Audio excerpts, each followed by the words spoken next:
recorded video for this as well, right? All right. And this actually has its own portable version, and it's open source as well. So that's one of the cool things is Blender and OBS, if you want to use it, are pretty cool and free open source. You can even get portable so that you can install them wherever you want to. All right. So I'm going to pop into Blender here. And in this case, I'm just going to go, it's got the splash screen for 2.9, right? And when you're starting a new scene, you just click on General, right? And it just creates that cube.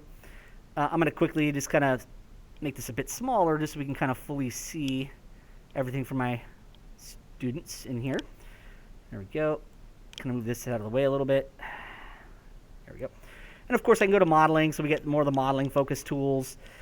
And in this case, I don't really want this cube, right? So remember, you can just, 4 for object mode, and then delete on your keyboard, and it gets rid of it.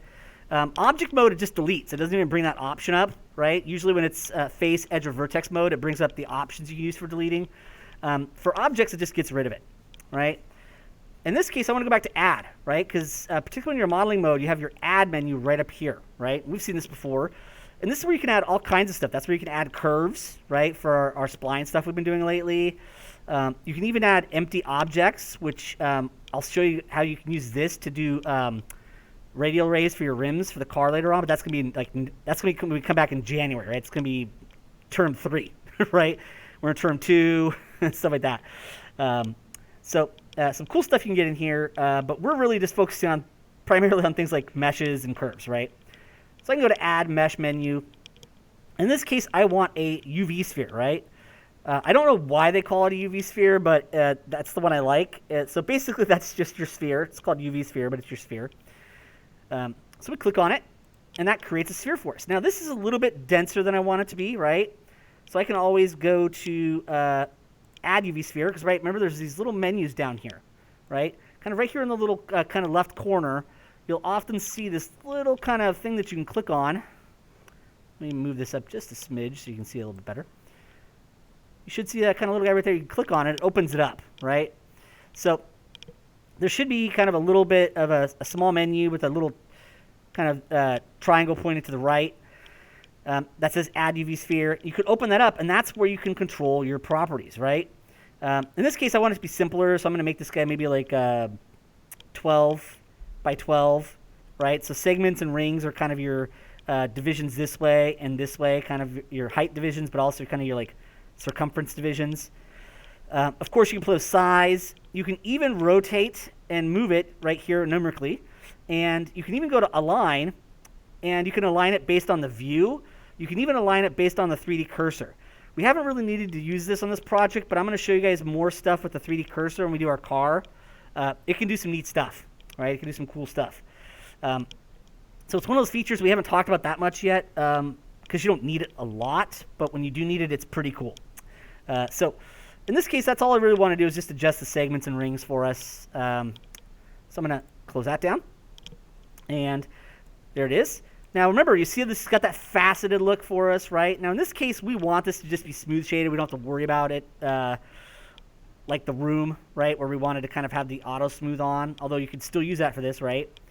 So in this case, in object mode, it's still in object mode. I can right click, right? Remember, right click brings up your context menus for whatever selection type you're in, object, vertex, edge, face. And right at the top is that shade smooth, right? There we go. Now in this case also, I probably want to put this into subdivisional mode, let's say, just to make it a little denser. So blue wrench, right? Remember your blue wrench is your modifier, so I can go to add modifier, subdivision surface. And remember, we like to turn on the little edit, right? There's always that little kind of triangle here. If you don't turn that on and you go to 3, you'll notice it has this control cage off the surface, right? And that's annoying. It just gets in the way. When you turn this triangle on, right, it kind of fully in edit mode, it lets you directly edit right on the surface, right? So just kind of remember those things. In this case, I want these lights to kind of be on their sides. So I could easily select a face. And remember, there is your right bracket key, which is select linked. Although in this case, since it's only one set of faces, select all would work as well, right? Control A. But remember, you have more or less. You have select loops here, edge rings. And we'll talk about more of these as we go along. I've kind of already teased some of these as being pretty cool, but overall, Blender's got some pretty nice selection tools. And it's just like anything, you get used to it, you learn where they're at. But select length is kind of one of the big, easy ones to use. It's got a default key bracket, right? The right bracket. We have a mini quiz for it, right? In this case, I'm going to rotate this. So E for rotate. And remember, you could start to rotate this. I'm just going to rotate on the green axis, but I can kind of left-click drag on the green. And one of the cool things you'll notice is you start to rotate this. If I was to go over here, you'll see the rotate's now available down here. So I can click on the rotate, and you'll notice it actually has the degree you've already rotated it, right? So it's really cool that it lets you know, hey, you've already rotated it 46.8691. I'm going to tell it to be 90. And you can pick the axis and even the orientation. So there's some neat stuff you can actually do with that. But remember, there is an actual little option right down here for any of your tools, really. Let me bring that up a little bit more so you guys can properly see it in here, because I feel like it's not quite showing up. So remember, there is that little kind of rotate guy there, right? Kind of right down here. Pretty much any tool you're in will show up, kind of its options will show up down here as long as it's active, right? The moment I switch to something else, it'll change. But in this case, I open this and I tell it to be 90 degrees, and it's directly on its side. So that gives us kind of our starting point for this guy, right? We've kind of got a little orb shape for it. Now, I don't have to keep it exactly that thickness if I want, right? I can always, select it, a polygon, right bracket for select linked, right? Remember, select linked, right bracket. I can always hit R for scale. I can always scale it in a little bit on the red. Make it a little thinner there.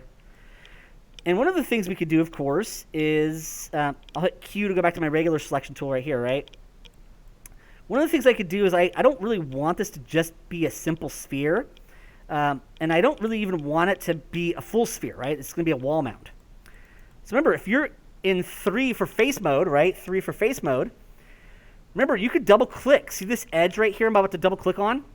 If you double click on this edge or close to it, it doesn't have to be exactly on it, it knows to select the face loop that way. Just like if I was to double click on an edge close to this way, it selects the face loop.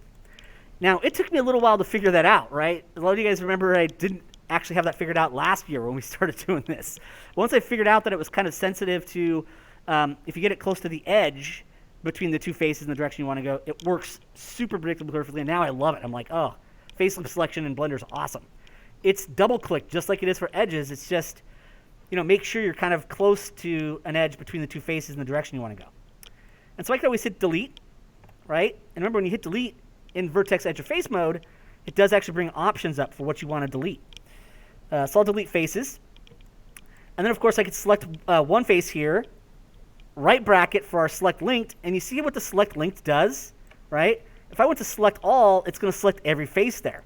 But if I do select, right, select menu, select linked, it only selects the polygons connected to it. So even though it's one object, remember, they don't actually have to be merged to each other. That's one of the interesting things about 3D, and this is actually true of just about all 3D software.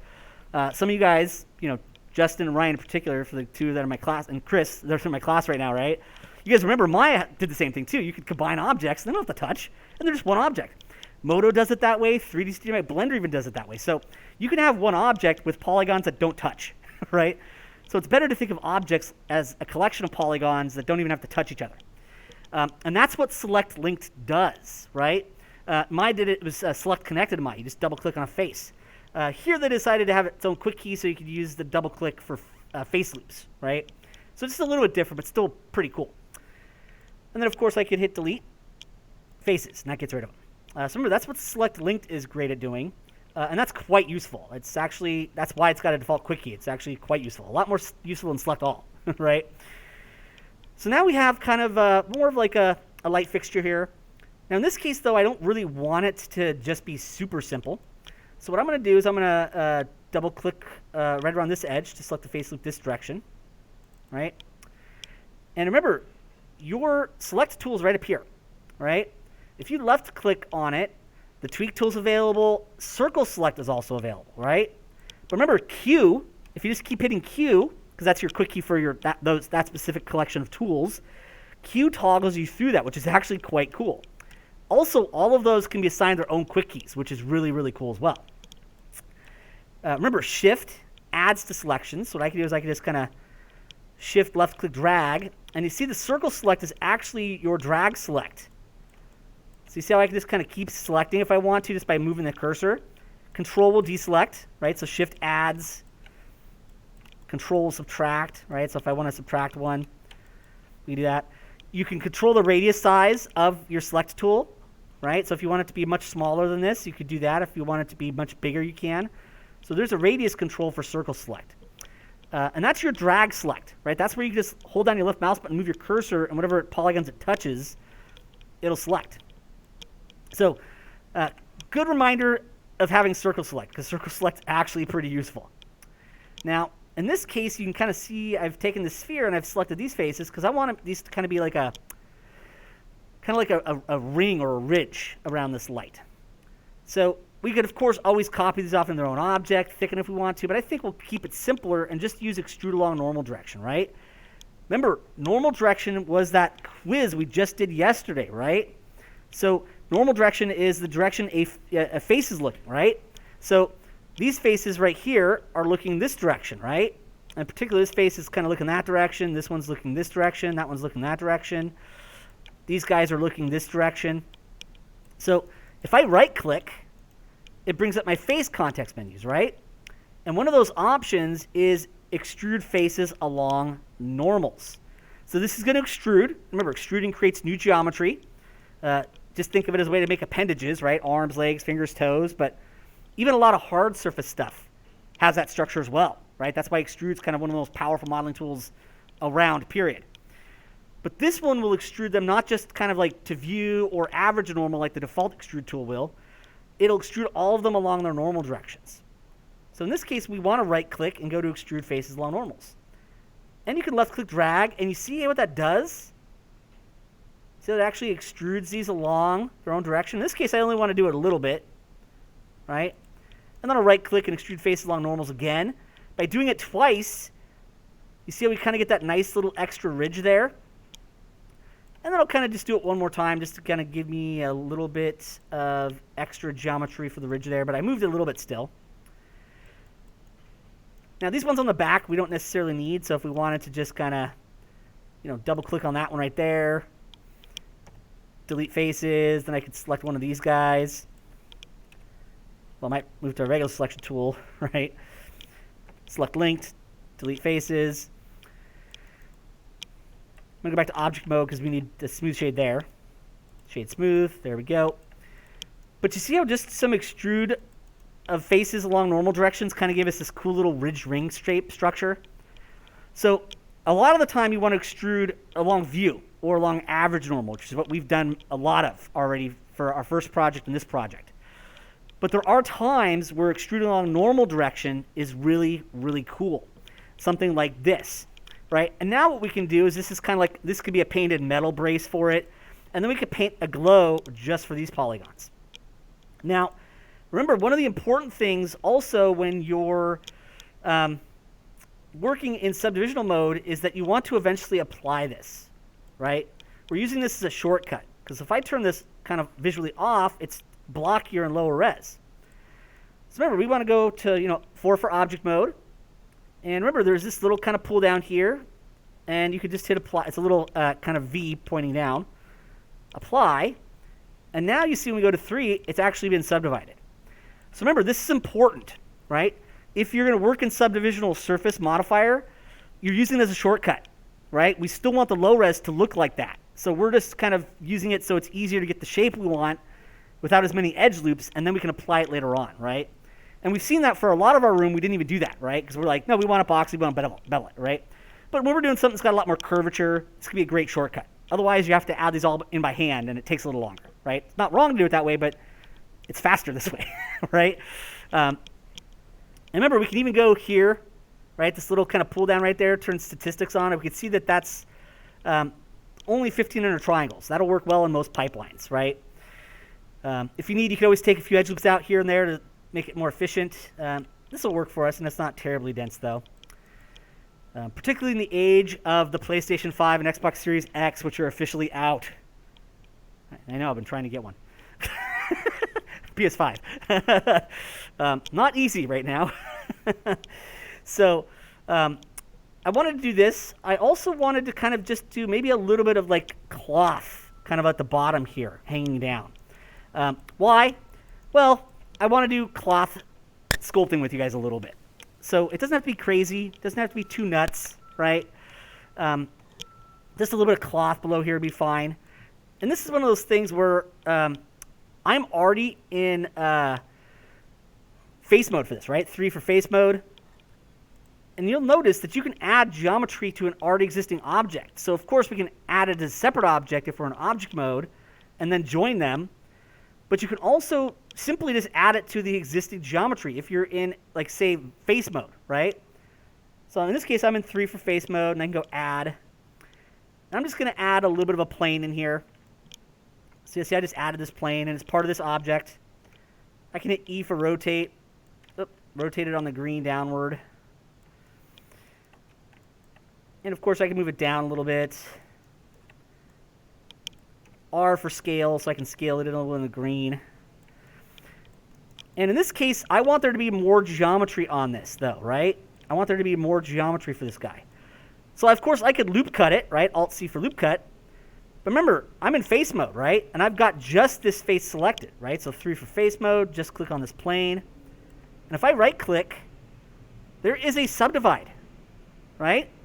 So the face context menu has a subdivide feature, and you see what subdivide does is it takes that quad and it subdivides it into 4 smaller quads, which technically subdivisional surface modifier is doing as well, but it also rounds the shape off, and you could turn the resolution up even higher, so it's dividing into more quads, and it's kind of virtual. You have to apply it later on.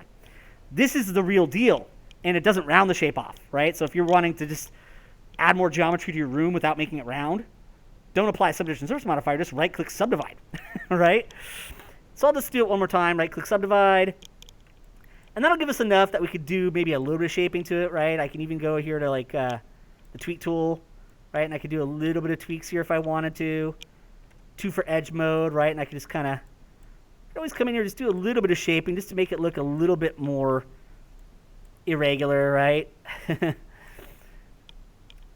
of course, you could always shade smooth this, right? So 3 for face mode, right bracket for select length. Right click in face mode, and there is a shade smooth that can apply just to faces. And you can see that that now gives us kind of this little kind of light fixture with a little cloth hanging down. I really added the cloth there just to show you a little bit of the cloth sculpting brush later on. We'll actually use that on our final project as well, because we're going to do a more complicated quadruped for our last term project at the end of the year. And we'll definitely take advantage of that more. But I figured, hey, get a little bit of sculpting on this project too, and it'd be cool to show that off. So that's kind of one of the things I wanted to do. I'm gonna save this really quick. Call this not table, but we'll call it light. And the last thing I really wanted to show you was the array feature. Now, you don't have to apply this right now. This is actually going to be more useful when you have it fully in the scene, textured and everything like that.